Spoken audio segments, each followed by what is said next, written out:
কিরে রান্নাঘরে তো আওয়াজ কিসের? আর আজকে রান্নাঘরে তুই কেন? এখানে তো আমার থাকার কথা, আজকে রান্নাঘরে তুই। তুই আয়, আমি কি তোকে বারণ করেছি? তুই তো নিজেই আমাকে ঢোকাচ্ছিস সেখানটায়।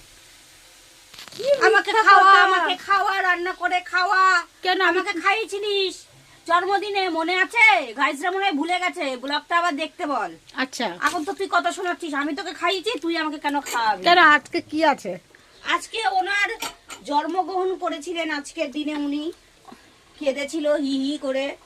আচ্ছা তারপরে তাই জন্য আর কি একটু খাওয়াচ্ছি। তখন তো আর খেতে পারতো না, এখন জন্মেছে, এখন দাঁত হয়ে গেছে।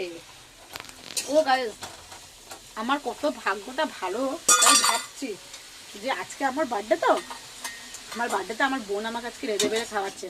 কি কি রান্না করছে এখন জানি না, সবে শাক বাজারে শুরু করেছে। আমি ওখানে গেছিলাম, আমাকে বলছে তুই ওখান দিয়ে চলে আয়, আমি আজকে তোকে রান্না করে খাওয়াবো। আমি তো ভাবলাম বাবা কপাল আমার খুলে গেছে।